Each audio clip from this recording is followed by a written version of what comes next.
Kita tidak bosan-bosan cerita ini karena ini khazanah kita. Di kitab Nailul Ma'mul itu, di kitab Usul Fikih. Saya berkali-kali cerita ini karena ini untuk menunjukkan bahwa Quran itu liqaumi ya'qilun, liqaumi yatafakkarun. Ada seorang kiai, seorang ustadz, kiai dulu. Kiai dulu itu emang orang soleh, alim terus jadi kiai. Kalau kiai sekarang tuh macam-macam, nganggur terus ingin jadi kiai. Terus daftar gitu.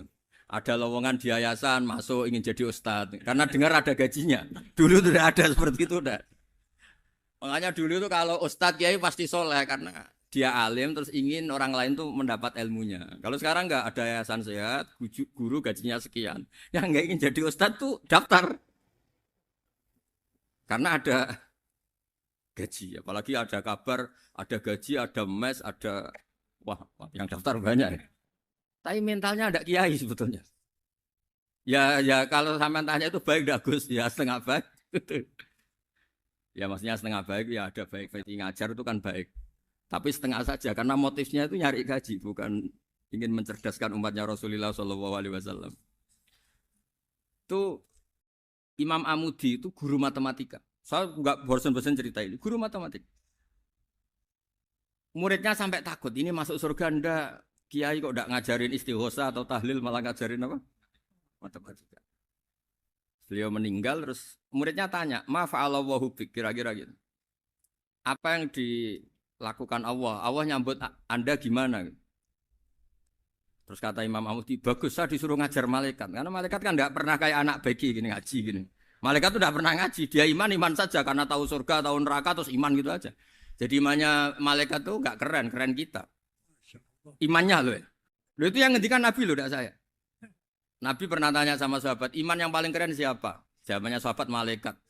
Ya enggak, karuan malaikat iman. Dia yang tahu surga neraka, tahu segalanya, masa ada imannya pasti iman lah katanya. Terus ya para sahabat engkau iman ya wajar kan menangi saya, nemuin saya. Yang hebat itu orang-orang yang tidak melihat saya, tidak saya didik tapi tetap iman. Karena dididik akal, ya tadi dididik Quran, apa dididik Quran. Sama siapa? Teks bahasa Arabnya masa enggak? Terus Imam Mudi kata Allah, suruh dia ngajarin para malaikat cara menemukan saya. Malaikat dikumpulin terus Imam Mudi disuruh ngajar. Sama singkat kata-katanya Allah di mimpi itu. Istadilla ala wahdaniyati. Bihadrati malaikati. Tolong ajarkan cara menemukan saya padahal Anda ini manusia yang tidak melihat saya. Anda di Jakarta kan hanya gedung-gedung. Paling jadi khayal terus nikmat lah Anda ikut punya tapi ikut nikmati.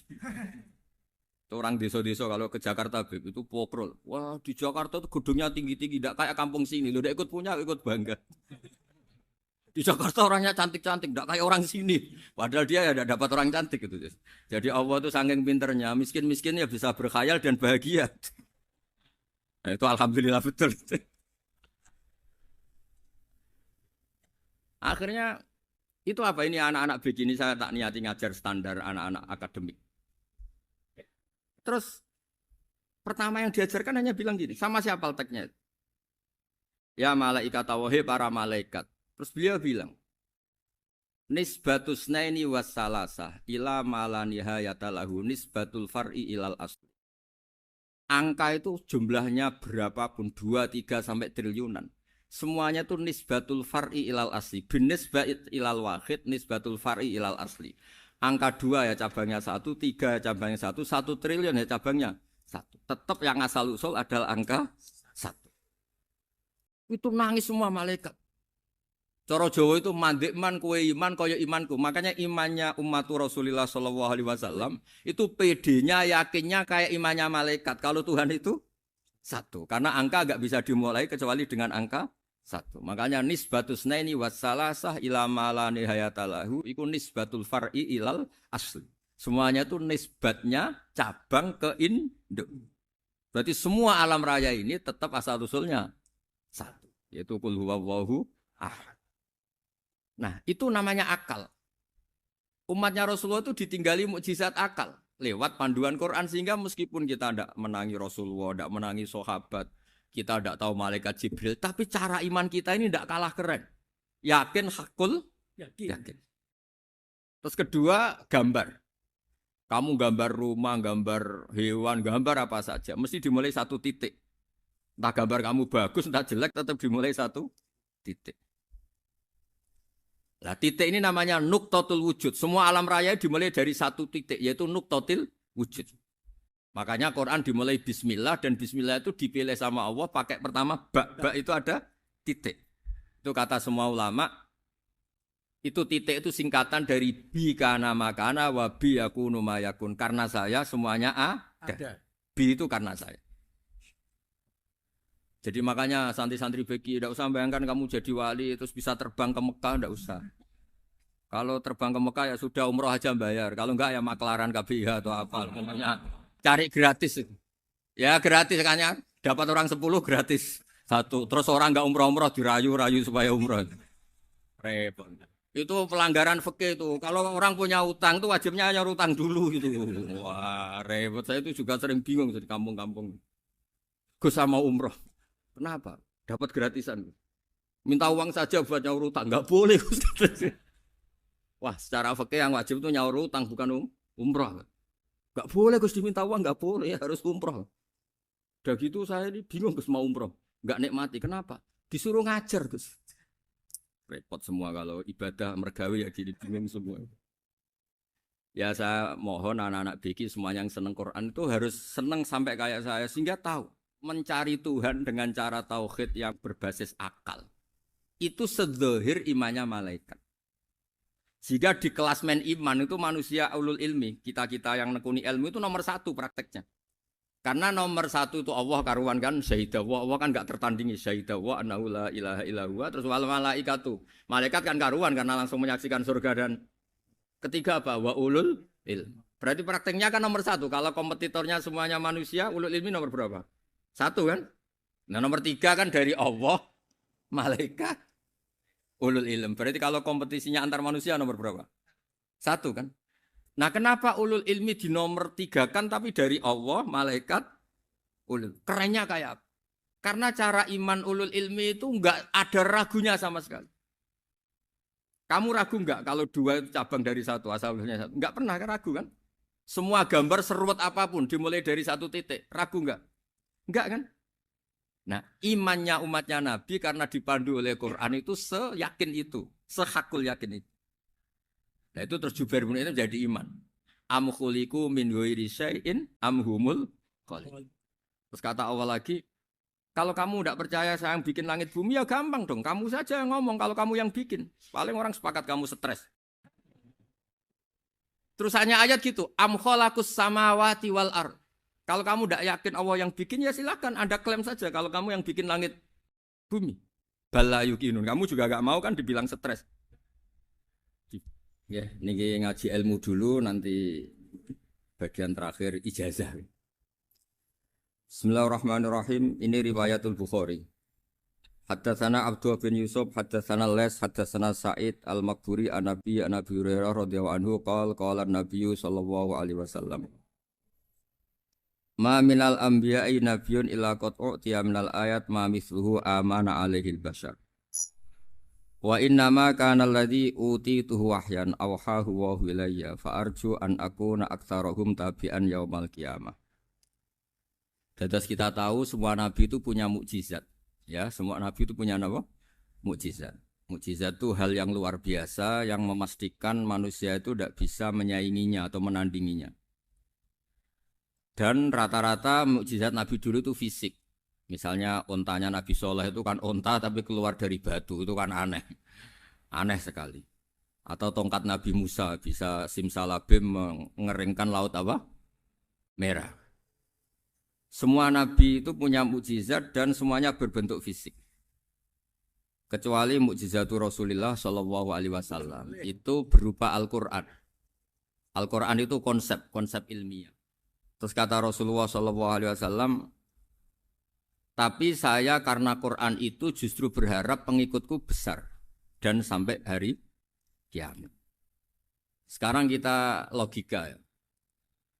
Andaikan kamu punya tongkatnya Nabi Musa, kalau kamu suka uang, kepikirannya dijual apa dipakai? Kalau kamu suka uang, pakai. Kalau kamu ahli suudzon itu pikirannya ndak, ini asli ndak. Karena yang melihat di Turki itu ya sebagian gitu. Kalau yang suka perdukunan itu bayangkan tuh miliknya. Mungkin dipakai ngakali orang atau apa, pokoknya bayangkan tuh miliknya. Kalau yang kolektor pikirannya itu nanti ini laku berapa. Tapi kalau peneliti mungkin pikirannya itu ini asli apa enggak? Bukti aslinya apa? Repot lah. Lagi pula kalau kamu punya utang terus mau apa? Istri kamu marah mau apa? Kalau pakai tongkat. Nah, beda dengan mukjizatnya Quran itu semuanya nopo ilmiah. Orang yang sedang harmonis dengan istri bisa pakai ayat di antara ayat-ayat Allah itu apa? Wa ja'ala bainakum mawaddatau warahmah. Nanti kalau ditakdir cerai, saya tidak menyarankan cerai. Kalau ditakdir cerai, itu masih dimotivasi sama Allah wa iya tafarraqa yughnillahu kullam min saati. Jika suami istri itu cerai, jangan-jangan suaminya dapat istri lebih baik, istrinya nanti dapat suami lebih baik. Jadi yang masa lalunya dianggap prahara. Kan banyak orang suaminya meninggal ketika nikah lagi ditanya, kangen sama suami pertama, alhamdulillah ini lebih baik. Padahal suaminya yang meninggal itu berharap istrinya ini kangen, ternyata dia sudah syukur dapat suami yang lebih baik. Jadi Quran itu menunggui kita ila yaumil qiyamah. Kita tidak bunuh diri, itu ya barokahnya Quran. Karena problem apapun kita dinasihati apa sabar, apa dinasihati sabar. Kan nggak mungkin kamu pegang tongkatnya Nabi Musa punya masalah apa saja ngelihat tongkat bisa apa tongkat. Tapi kalau Quran kan nasihat, solusi. Makanya Nabi berharap dengan Quran ini saya berharap pengaruh saya, pengikut saya terbanyak ila yaumil qiyamah. Terus beliau dikomentari begini sama ini Fathul Bari, sarahnya Bukhari. Al-muradu anna mu'jizatil anbiya in qaradat binkiradi a'sorihim. Falam yusyahidha illa man hadaraha. Problem mukjizat nabi-nabi dulu itu kan fisik. Sehingga yang tahu kalau Nabi Soleh punya unta yang ajaib, itu yang tahu ya hanya yang hadir saat itu. Yang tahu kalau tongkat Nabi Musa bertuah, itu juga yang tahu hanya yang hadir saat itu.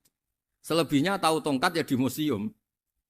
Tapi kalau Quran menjadi solusi, menjadi panduan, menjadi pegangan itu ila yaumil qiyamah. Kita beri contoh ya Quran panduan yang paling gampang misalnya begitu. Dulu ini cerita ya. Dulu itu ada orang kafir cerdas namanya Jubair bin Mut'im. Itu saking pinternya dia, pinter juga tokoh. Itu sebagai delegasi pembebasan Asra Badrin. Jadi tawanan-tawanan perang Badar itu mulai dulu ya ada negosiasi mau dibebaskan. Terus orang-orang kafir ini menugaskan namanya Jubair bin siapa? Mut'im. Ini ada di Bukhari. Karena ini ngaji di Jakarta. Kalau orang nggak tahu hadis juga tanya ini sahih enggak itu. Wong nggak tahu kok tanya itu aneh-aneh. Padahal kalau dibodoni itu ya nggak tahu. Tapi ya tetap tanya, hadisnya ini sahih enggak? Ini kata kiai apa kata nabi ini ya. Memangnya kata nabi kamu dengar kan ya lewat kiai. Memang. Setelah itu Jubair itu datang ke Medina. Dengerin, datang ke mana? Medina. Kemudian dengar Nabi baca Wattur pas sholat maghrib. Jubair karena Nabi dulu gak ada hotel, gak ada pondok ya. Pondoknya Nabi hanya sufah itu. Nabi baca maghrib, bukan diskusi, bukan debat. Baca Wattur wa kitabi mastur firrokim mansur wal baitil ma'mur wasaqufil marfu wal bakhril masjur. Terus itu. Kemudian sampai pada titik ayat am khuliqu min ghairi syai'in. Masa manusia atau alam raya yang maujudat, yang nyata, yang wujud nyata. Kemudian asal-usulnya itu ketiadaan. Ini kan hadhil alam maujud. Alam ini kan nyata. Masa sesuatu yang nyata, penciptanya itu tidak nyata. Jadi nggak mungkin ada faham nihilisme. Kalau faham nihilisme berarti melahirkan teori begini. Al-adamu yakhluqu maujudan. Sesuatu yang tidak ada, menciptakan yang itu kan akal nggak bisa nerima. Kalau sesuatu ini ada, penciptanya pasti ada. Terus akhirnya Jubair bin Mut'im itu simpuh di depan Rasulullah terus bilang, ya Muhammad kada qalbi ayatir. Hampir saja hati saya terbang. Kalau riwayatnya Imam Ahmad, faka'an nama sudi akol bihati saya ini hancur. Semua teori yang saya bawa untuk ngelawan kamu, sekarang luluh semua, hancur semua. Yang benar adalah teori Anda, bahwa Tuhan itu satu, dan Tuhan itu ada sebelum semua makhluk. Coba kalau Nabi Muhammad ada Jubair bin Mut'im terus menyembunyikan tongkat dekat mihrab, terus dilihat ini apa. Paling pikirannya ini dari kayu apa.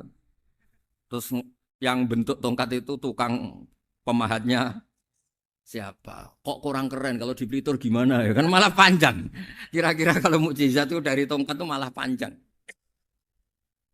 Panjang lah pokoknya panjang. Lagi pula kamu coba kan nggak ngarah mandi. Itu yang mandi kan nabinya bukan tongkatnya. Coba tongkatnya Nabi Musa coba anak-anak beki itu. Dipakai mukul kucing aja tidak mesti mati itu. Jadi nggak jelas mukjizat-mukjizat seperti itu nggak. Tapi kalau Quran menunggui sampai saking hebatnya Quran, teori rasionalitas, soal kampanye di mana-mana. Tingkat validitas, tingkat kebenaran Quran. Itu bahkan bisa diuji tanpa membuktikan. Tanpa apa? Cukup pakai akal. Ya, terus saya teruskan. Fala yamurru terus al-murad anna mu'jizatil anbiya in qaradat bi qidari asam satu wa mu'jizatul Qur'an mustamirratun ila yaumil qiyamah. Wa kharquhu lil adat fi uslubihi wa balaghatihi wa ikhbarihi bil maghibat. Terus kata ini yang ngarang Fathul Bari sarahnya Imam Bukhari. Fala yamurru asrun minal a'sar illa wa yadharu fihi syai'un mimma akhbaru bi annahu sayakun yadullu ala sihhati da'wahu. Wa hadza aqwal muhtamilat. Wa takmiluhu fil ladzi ba'da. Wa qilani ya. Anal al makna anal mukjizat al madiyah kanat khissiyatan tusyahadu bil absar kana qoti soleh wa asa Musa. Mukjizatnya nabi-nabi dulu itu hanya penyembuh, hanya pelengkap, hanya nuruti keinginan mata. Seperti dahsyatnya apa? Laut Merah di sebelah apa dipukul sama tongkatnya Nabi siapa? Itu semuanya itu hanya memanjakan mata. Urusan mata. Terus wow itu. Tapi kalau mukjizatnya Nabi Muhammad itu berdasar akal. Maksudnya berdasar akal nih dengerin ya. Dengerin betul. Ketika Laut Merah terus tersibak kan wow itu keren kan? Terus kita bilang menyimpulkan, wah kita tidak akan mampu. Itu bodoh sekali kesimpulan kita tidak akan mampu. Meskipun bikin nyamuk Anda juga tidak mampu. Loh untuk memutuskan tidak mampu saja kok sampai pertunjukan seperti itu tuh laopo, cek goblok gitu. Nah kalau kita karena umat yang pinter untuk memaksa kita nggak mampu, Allah bilang Inna wa la yastahi ayadriba mathalam ma ba'ud. Kita melihat nyamuk langsung berkesimpulan tidak mampu. Saya berkali-kali cerita nyamuk itu sudah kecil, masih punya urat, uratnya kayak apa? Masih punya kuman, kumannya seberapa? Ya enggak? Nyamuk itu kecil, punya organ tubuhnya punya urat. Itu kalau kamu pinter, antara tongkatnya Nabi Musa menyibak Laut Merah sama nyamuk itu sama-sama berkesimpulan melahirkan satu faham bahwa kita tidak. Loh, untuk memaksa tidak mampu saja kok menuju pertunjukan ada onta keluar dari batu. Nakotu soleh, ada tongkat yang bisa mengeringkan laut. Cik goblok ya. Lah kita alhamdulillah ada jenis goblok yang seperti ini. Untuk ikrar bahwa Allah itu hebat ala kulli syai'in cukup lihat nyamuk. Kagum kan? Sudah tidak usah bikin hidup. Saya berkali-kali mencontohkan. Para pemahat tak suruh bikin patung gajah itu mampu. Tak suruh bikin patung nyamuk kalau bisa. Nyari materi dari apa? Gampang mana bikin patung gajah sama patung nyamuk? Gajah, makanya Allah bikinnya contoh itu untuk ijaz itu pakai nyamuk bukan pakai gajah. Itu kalau ustadz-ustadz yang agak jorok malah contohnya nyamuk Gus. Itu kecil. Itu kayak apa? Di dalamnya dia hamil. Itu anaknya kecil lagi, telurnya kecil lagi itu gimana itu cara bikin itu? Makanya di sini ini ada kitab Itqon itu komentarnya itu lucu. Ini kitab Al-Itqon karangannya Imam Suyuti. Ini persis komentar saya tadi ya. Kata Imam Suyuti pengarang kitab Itqon. Wa ya imma khissiyah wa imma aqliyah. Jadi mukjizat itu ada yang fisik, bisa dilihat indra, panca indra, bisa dilihat akal. Wa aktsaru mu'jizati Bani Israil kanat khissiyah li baladatihim. Bilada itu goblok. Wakil lati basoirihim. Dasar wong goblok. Mukjizat kok ngenteni sing wow. Maksudnya dasar untuk ngakui Allah hebat saja kok nunggu halal yang seperti itu. Paham? Mergo likil lati napa aklihim. Wa aksaru mu'jizati hadil ummah akliyatun li farati dzakaihim wa kamali afwahihim. Dan mukjizatnya umat ini semuanya berdasar akal karena sudah cerdas. Jadi andekan kita melihat tongkatnya Nabi Musa menyibak Laut Merah dengan melihat nyamuk, kesimpulan kita sama. Sama-sama wow, sama-sama keren, sama-sama memastikan kita tidak mampu. Makanya terus Quran menerangkan ya wa ma min dabatin fil ardi wala ta'iri yatiru bi janahihi illa umamun amsalukum. Jadi keseharian kita lihat burung kok terbang. Itu sudah ayatun min ayatillah. Paham nggih? Dados niki kudu bangga ditunggoni napa Quran, nggih ditunggoni napa Quran.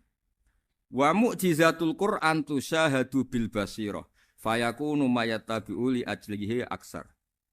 Terus li annal ladzi yusyahadu bi ainir ra'si yang qaridu bingkiradi musyahidi.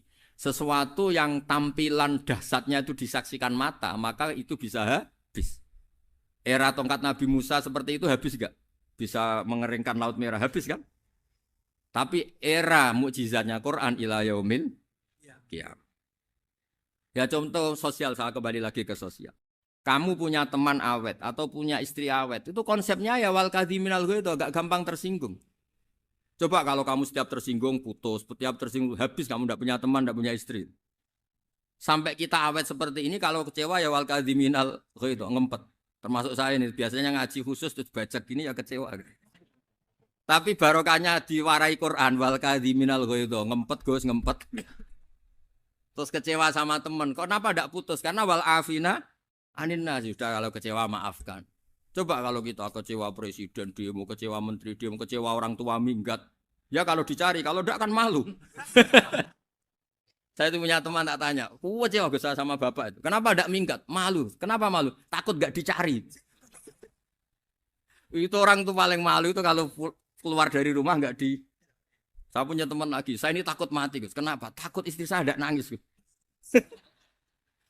Itu kematian terburuk itu kalau mati tahu istrinya ada nangis, itu malu betul itu. Makanya jangan mati, pokoknya pastikan orang sekeliling ada nangis itu baru berani mati, kalau enggak jangan. Ya jadi mukjizatnya Nabi itu luar biasa. Nah ini terus saya teruskan ya, makanya mukjizat terbesarnya Nabi adalah Al-Quran. Karena Al-Quran itu cerita tentang hukum-hukum akal, cerita tentang logika-logika peradaban. Misalnya logika peradaban, contoh paling gampang. Di Quran itu ada sekian ayat yang Allah cerita peradaban. Misalnya wa ahsinu innallaha yuhibbul muhsinin. Itu dikutip terus kemudian disimpulkan dalam peradaban. Kata Sayyidina Ali karramallahu wajhah ngendikannya gampang. Ahsin man syi'ta takun amirah. Kamu berbuat baik saja sama seseorang, maka otomatis kamu akan jadi pemimpinnya. Ada orang nggak tamat SD, nggak tamat papa, gobloknya minta ampun. Tapi karena gaji seorang pakar, kamu tak gaji 1 bulan 1 miliar, perusahaan saya jadikan besar. Itu dikongkan ngalor ngidul ya nurut. Hanya karena dia ihsan. Terus wastaghni amman syi'ta takun nadhira. Saya ulang lagi. Wastaghni amman syi'ta takun nadhira. Dan kamu jangan butuh orang lain, siapapun dia, maka kamu akan setara. Misalnya ada menteri orang antri mau salim, tapi kamu tidak butuh kan tenang saja. Tapi kalau kamu butuh, habis kamu. Ya kan? Kamu tidak butuh seseorang, maka kamu posisinya akan setara. Kamu harus sopan karena punya utang jasa. Kalau nggak punya apa-apa kan setara. Ya enggak? Misalnya kamu jajar rektor atau jajar menteri, jajar apa saja. Kalau kamu tidak punya utang kan, kamu jajar menteri tidak punya utang. Sama jajar satpam tapi punya utang, takut mana?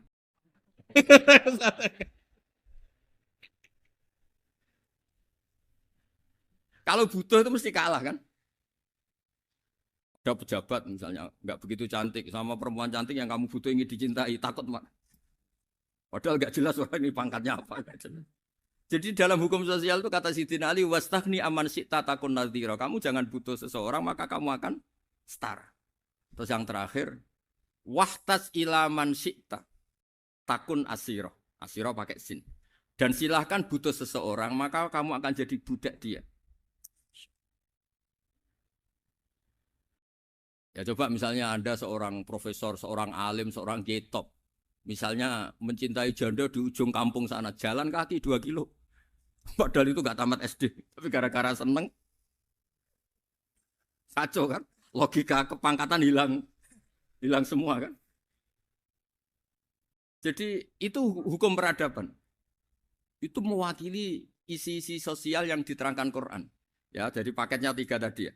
Ahsin man syi'ta takun amiro. Kamu berbuat baik sama seseorang maka kamu bisa memimpin. Wastahni amman syi'ta takun nadhira. Kamu jangan butuh seseorang maka kamu akan setara. Bok kamu ketemu orang terkaya di dunia. Yo ketemu orang terkaya di dunia, kamu jejer, kamu tidak butuh dia. Tenang kan bisa setara kan? Tapi kalau butuh harus sopan, ngajukan proposal, harus berakhlak karimah. Makanya sekarang Anda kok berakhlak kenapa? Ternyata mau nyalek. Biasanya Anda berakhlak kok berakhlak. Ada apa ini? Makanya guyonan di Rembang itu Beb Husein itu. Kalau ada orang mendadak sopan sama temannya, temannya curiga. Kok tumben sopan? Mau utang ya?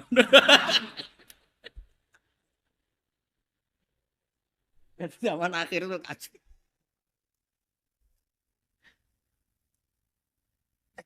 Ya di semua daerah gitu ya sama Pak Rektor ya. Kalau ada teman biasanya nggak sopan kok sopan, itu temannya curiga. Ini Pak Rektor UI ini kok tumben sopan, ada apa ya? Karena di mana-mana orang butuh itu pasti beretika. Kamu punya teman paling berdua, kalau mau utang berakhlak gak? Atau misalnya kamu punya adik cantik terus punya teman berdua, kalau cinta adik kamu berakhlak gak? Biasanya nggak sama sekali nggak berakhlak. Gara-gara butuh menjadi berakhlak. Ya jadi hukum sosial itu ya kuncinya 3 tadi. Ahsin man syi'ta takun amira. Wastahni amman syi'ta takun nadhira. Terus wahtas ila man syi'ta takun asira. Kalau kamu butuh seseorang pasti kamu dibikin hina. Asir itu tawanan. Nah, Quran itu bicara sosial itu lengkap. Dan itu yang nunggui kita. Kita punya tetangga yang kurang baik, ya seneng. Punya tetangga baik, ya seneng. Kata Imam Syafi'i, saya berkali-kali cerita.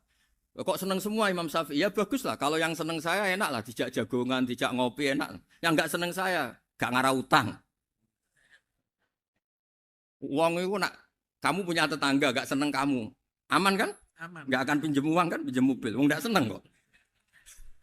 Makanya Imam Syafi'i itu kalau ngedikan luar Syafi'i, diceritain orang. Ya Aba Abdillah bagiannya. Ya Aba Abdillah orang itu gak seneng kau. Bagus lah. Loh kenapa bagus? Waman asa'a ilaika faqad atlaqaka. Orang yang enggak seneng kamu maka membebaskan kamu. Enggak akan pinjam uang, pinjam mobil, enggak akan ganggu waktu kamu kan enggak seneng. Justru yang seneng-senengi masalah pinjam terus. Imam Syafi'i itu orang yang anggap dunia itu selesai. Ada yang cerita, ya Aba Abdillah, orang yang tadi cium tangan engkau, yang hormat engkau di luar maki-maki engkau, ngerasain engkau, ngata-ngatain engkau. Ya bagus lah. Kok bagus gimana? Berarti saya wibawa, depan saya tidak berani. Berarti saya wibawa, di depan saya tidak berani. Berarti itu makomnya sudah kulillah, sumadarhum fi khawdihim, yal'abun. Sudah dunia itu selesai, sudah agak penting semua. Nah itu kalau kamu anak-anak beki ahli Quran, sudah ayatnya kulillah, sumadarhum fi khawdihim, yal'abun. Sudah lihat Allah saja agak penting, makhluk-makhluk itu.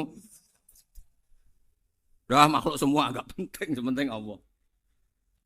Nah, kita ini ditunggoni mukjizat seperti itu. Bayangkan misalnya kita ditunggoni tongkatnya Nabi Musa. Saya ngajar di sini terus ini tongkat.